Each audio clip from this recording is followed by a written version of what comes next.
Hello friends, good morning. Homemade recipe by Lipika চ্যানেলে আপনাদের সকলকে স্বাগত। আজকে আমি আপনাদের জন্য নিয়ে চলে এসেছি জ্যান্ত মাছের ঝোল রেসিপি নিয়ে। এখানে আমি কয়েকটা তেলাপিয়া মাছ নিয়ে নিয়েছি, আর এখানে সবজির জন্য আমি নিয়ে নিয়েছি আলু আর ডাঁটা। আর এখানে মশলার জন্য আমি নিয়ে নিয়েছি হাফ পেঁয়াজ, আদা, 3টে কাঁচা লঙ্কা, একটা টমেটো আর তেজপাতা আর জিরে নিয়ে নিয়েছি। আমি গ্যাসটা ধরিয়ে কড়াইটা বসিয়ে দিলাম। আমি প্রথমে মাছগুলোকে একে একে ভেজে নেব। কড়াইয়ে আমি তেল দিয়ে দিচ্ছি।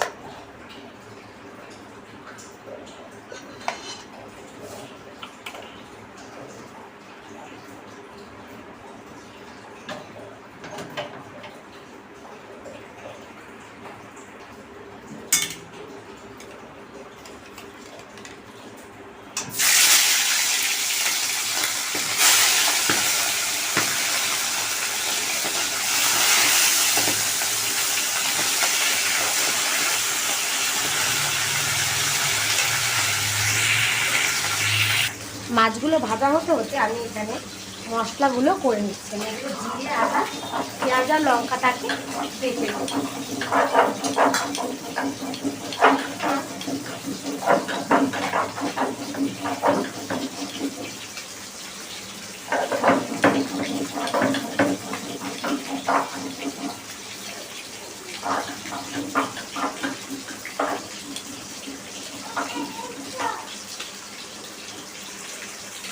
আমার মশলাটা বাটা রেডি হয়ে গেছে। এই মশলাটা নামিয়ে নিলাম।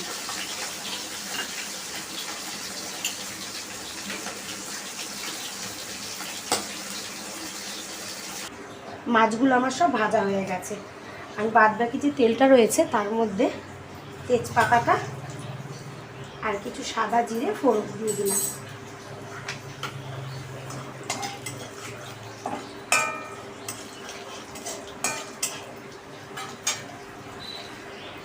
আমি কড়াইয়ে এবার সবজিগুলো দিয়ে দিচ্ছি। এগুলো আমি হালকা হালকা করে ভেজে নেব। খুবই কম তেল দিয়েছি, আর এত গরম পড়েছে যত কম মশলা দিয়ে খাওয়া যায়। আমি টমেটোগুলোকে সবজির মধ্যে দিয়ে দিলাম।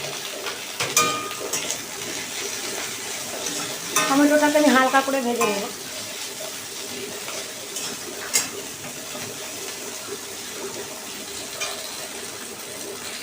আমি সবজির মধ্যে মশলাগুলো দিয়ে দিই।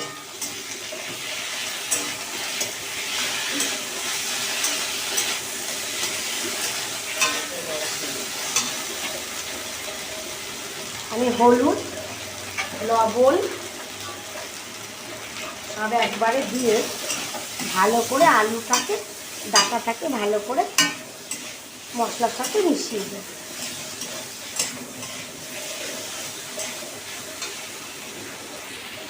আমার সবজিগুলো কষানো হয়ে গেছে। আমি তরকারিতে জল দিয়ে দিচ্ছি।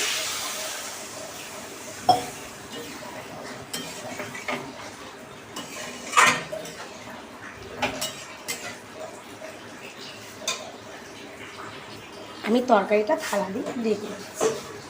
ঝোলটা ফুটে গেলেই এই মাছগুলো এর মধ্যে ছেড়ে দেব। ঝোলটা আমার টকবক করে ফুটে গেছে। এই মাছগুলো ঝোলের মধ্যে ছেড়ে দিলাম।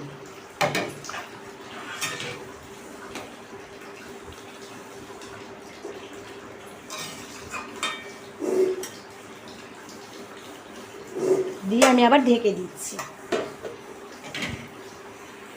গরমে এইভাবে পাতলা মাছের ঝোল বাড়িতে বানিয়ে ফেলুন। যেমন খেতে সুস্বাদু, তেমনি শরীরের পক্ষেও খুব উপকারী। আশা করছি আপনাদের সকলের এই রেসিপিটা খুব ভালো লাগবে। আর যদি ভালো লেগে থাকে তাহলে আমার চ্যানেলটিকে সাবস্ক্রাইব করতে ভুলবেন না।